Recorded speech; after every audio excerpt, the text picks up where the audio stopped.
नमस्कार दोस्तों, power of knowledge में आपका स्वागत है। और आज हम सीएसएस के अंदर वर्किंग परफॉर्म करेंगे। वो करेंगे सीएसएस टेक्स्ट ओवरफ्लो और वर्ड रैप के बारे में। तो अगर हम ओवरफ्लो की बात करते हैं, यहाँ पर क्या होता है कि आप एक स्पेसिफिक एरिया देते हो और आपकी वर्किंग उस स्पेसिफिक एरिया से बाहर चली जाए। तो जैसे वर्किंग आपकी बाहर चली जाती है तो वो वर्किंग आपको शो नहीं होगी। तो वो चीज हम यहाँ पर करते हैं ओवरफ्लो के थ्रू। The CSS text overflow property specify how overflow content that is not display should be signal to the user, कि यहाँ पर जो हमारी वर्किंग है वो किस तरह से यहाँ पर यूजर को ये दिखा दे कि आप अब ओवरफ्लो कर चुके हो, आप अपने डिव के ऊपर इससे ज्यादा वर्किंग परफॉर्म नहीं कर सकते। This is some text that will not fitted in the box. तो ये हमने जो एग्जांपल में लिया है, इसमें हमने कुछ टेक्स्ट लिया है जो हमारे बॉक्स पे नहीं आ रहा है। तो आप देखो वो दैट तक चला और उसने वर्किंग को काट दिया। इसी तरह से और it can be rendered as a ellipse, और इसको हम इलिप्स के थ्रू भी रख सकते हैं, जहां पर आपको कंटिन्यूटी के सिंबल दिख रहे हैं कि आपको उसने दिखा दिया कि टेक्स्ट यहाँ से आपका कंटिन्यू है। This is some long text that will not fit in the box. मतलब यहाँ पर आपका कुछ टेक्स्ट ऐसा हो सकता है जो बॉक्स में फिट ना हो रहा हो। तो हमने दोनों प्रॉपर्टीज को यहाँ पर यूज किया है। मैं पी टेस्ट प्रॉपर्टी को भी यूज कर रहा हूं और जिसके अंदर मैं हिडन को लूंगा और मैं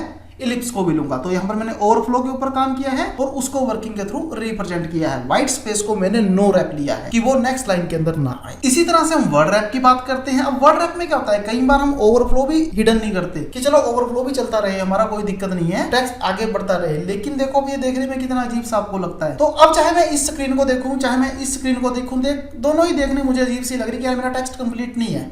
तो मैं क्यों ना कुछ ऐसा करूं कि मेरा टेक्स्ट मुझे कंप्लीट दिखे, जैसा मुझे मेरे दूसरे डायग्राम के अंदर रिप्रेजेंट हो रहा है। वर्ड लंबा तो है लेकिन उसने उस एरिया के अंदर उसको फिट कर दिया, एक्सपेंड कर दिया। तो जो वर्ड रैप प्रॉपर्टी है वो अलाउ करती है आपके टेक्स्ट को रैप आप कर सकते हो उसको, इवन अगर आप उसको स्प्लिट करना चाहते हो मिडल ऑफ द वर्ड। तो आपके पास सीएसएस वर्ड ब्रेकिंग में हमारे पास यहाँ दो प्रॉपर्टी चलती है, एक चलता है कीप ऑल और एक चलता है ब्रेक ऑल। कीप ऑल का मतलब कि आप यहाँ पर क्या करते हो कि वर्ड को एक साथ रख लेते हो, और ब्रेक ऑल के अंदर जैसे आपका कैरेक्टर में आर दूसरी तरफ चला गया, लेकिन हमने जब किया लाइन ब्रेक एट हाइपनेट, तो ये जो हाइपनेट है वहां आधा आ सकता था लेकिन नहीं आया। क्यों नहीं आया? क्योंकि हमने उसको किया था कीप ऑल, कि आपको सारा एक साथ रखना है। अगर हम ब्रेक ऑल करते तो उसको कैरेक्टर ब्रेक कर देता। तो हम इसका प्रैक्टिकल एग्जांपल देख लेते हैं कि किस तरह से हमारी ये प्रैक्टिकल वर्किंग को परफॉर्म करेगा। तो फ्रेंड्स, ये मेरा नोटपैड एडिटर है, मैं इसके अंदर वर्किंग को परफॉर्म करता हूं। मैं सबसे पहले यहाँ पेज को सेव करता हूं।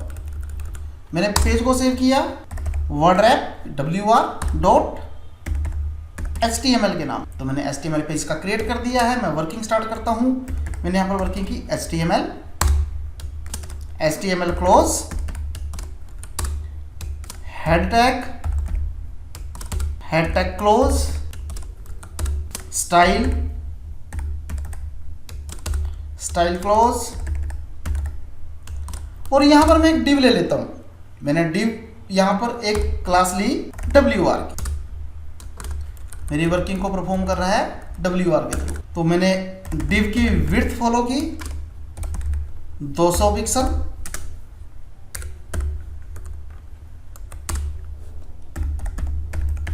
हाइट ली मैंने 50 पिक्सल, और यहां पर मैं प्रॉपर्टीज का यूज करता हूं ओवरफ्लो,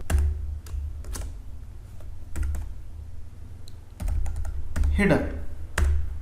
लेकिन इससे पहले आपको इसकी एक और प्रॉपर्टी का यूज करना है, व्हाइट स्पेस नो रैप। तो जब हम इस वर्किंग को यहां फॉलो कर लेंगे, ये हमें क्या आउटपुट दिखाता है हम एक बार ये देख लेते हैं।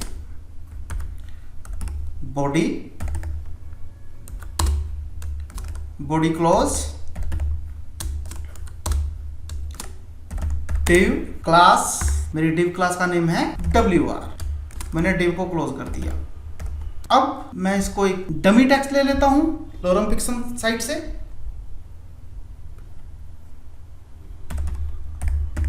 सपोज कीजिए मैंने यही टेक्स्ट यहां पर फॉलो कर लिया।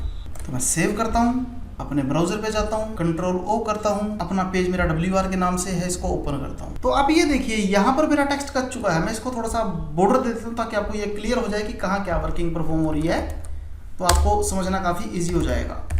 Border 2 pixel, solid black. तो ये देखिए आपने टेक्स्ट कितना लिखा था लेकिन आपको डिस्प्ले नहीं हो रहा। तो ये जो वर्किंग है यहाँ पर, ये इसने मुझे दिखाया हिडन के थ्रू, कि जब मैंने ओवरफ्लो हिडन को लिया है। सपोज कीजिए मैं ओवरफ्लो को यूज ही ना करूं, मैं कहता हूं मैंने ओवरफ्लो प्रॉपर्टी को यूज ही नहीं करना है, से तो मेरा टेक्स्ट आगे कंटिन्यू चलता गया। तो ये तो मेरी वर्किंग गलत हो गई है, ऐसा तो मेरा नहीं होना चाहिए था। अब इस केस को रिजोल्व करने के लिए मैं यहाँ पर ओवरफ्लो प्रॉपर्टी का यूज करता हूँ। एक हिडन चलती है मेरे पास और दूसरी मेरे पास चलती है इलिप्स। तो जब मैं यहाँ हिडन का यूज करता हूँ तब मेरा इफेक्ट क्या होगा, जब मैं इलिप्स का यूज करता हूँ तब मेरा इफेक्ट क्या होगा, मैं आपको यहाँ पर परफॉर्म करके रिप्रेजेंट कर रहा हूँ। तो ये मैंने ओवरफ्लो हिडन को किया, उसने मुझे टेक्स्ट रिप्रेजेंट कर दिया, जैसा भी मेरा टेक्स्ट था मेरी वर्किंग को दिखा रहा है। इसी तरह से अगर मैं चाहूँ तो इसको इलिप्स में परफॉर्म कर सकता हूँ। तो यहाँ देखिए मैंने जब ओवरफ्लो हिडन पे काम किया था उसने उस वर्किंग को परफॉर्म करके मुझे रिप्रेजेंट कर दिया। अब जब मैं यहाँ पर सिंपल ओवरफ्लो हिडन पे चलता हूँ तो इसको क्लिप प्रॉपर्टी को यूज करता है। और दूसरी प्रॉपर्टी आती है आपके पास टेक्स्ट ओवरफ्लो के अंदर इलिप्सिस। तो मैं यहाँ पर लेता हूँ टेक्स्ट ओवरफ्लो इलिप्सिस। अब मैं अपने ब्राउजर में अगेन जाता हूं, पेज को ओपन करता हूं और आउटपुट को रिप्रेजेंट करके देख सकता हूं कि मेरी आउटपुट यहां पर क्या आई है। तो ये देखिए उसने उस तरह से उस वर्किंग को रिप्रेजेंट कर दिया। मैं आपको दोनों एग्जांपल एक साथ दिखाऊंगा। तो मैंने इसी तरह से यहाँ एक डिव और लिया, मैं सेम इसी टेक्स्ट को कॉपी पेस्ट कर लेता हूँ सारे को, सिर्फ मैं डिव का नाम चेंज कर दूंगा। यहाँ मैंने कर दिया WR1 और इस डिव की एक कॉपी मैंने और क्रिएट कर दी जिसको मैंने WR1 के नाम से यूज किया। फ्लोट में यहाँ पर लेफ्ट ले लेता हूँ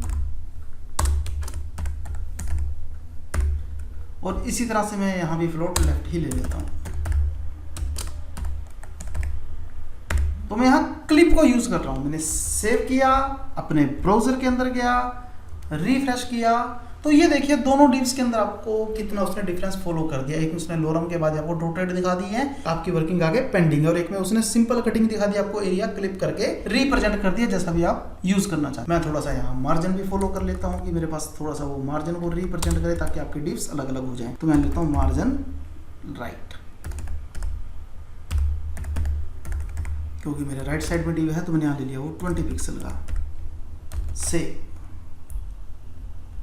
रिफ्रेश, मेरी वर्किंग रिप्रेजेंट करके वो दिखा रहा है। अब नेक्स्ट प्रॉपर्टी हम यहाँ पर जो है वो यूज वर्ड ब्रेक की। तो अगर मैं वर्ड ब्रेक यूज करना चाहता हूं मैं यहाँ पर कर सकता हूं वर्ड ब्रेक। आप वर्ड ब्रेक में भी दो तरह की प्रॉपर्टीज यूज कर सकते हो। आप सभी वर्ड चाहते हो या बाय वर्ड चाहते हो। तो अगर आप सभी वर्ड चाहते हो आप लिखोगे कीप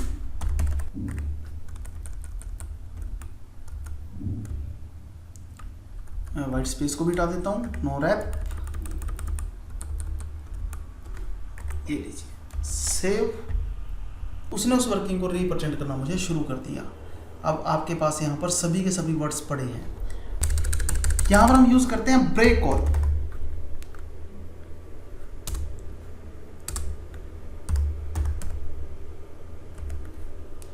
सेव किया, रिफ्रेश किया, तो अब देखिए आपके पास ब्रेक ऑल HAS वो हैश था वो उसने ब्रेक कर दिया, इंडस्ट्री ब्रेक कर दिया। लेकिन अगर मैं यहाँ पर कीप ऑल कर रहा था तो कीप ऑल करते हुए इसने मेरे पास क्या किया था, वो सारे के सारे ऑप्शन मेरे लिए अवेलेबल करवा दिए थे कीप ऑल। अब मेरे पास जितना टेक्स्ट होगा वो सारा एक साथ ही हो। फ्रेंड्स हमारी आज की क्लास में इतना ही था। Thank you very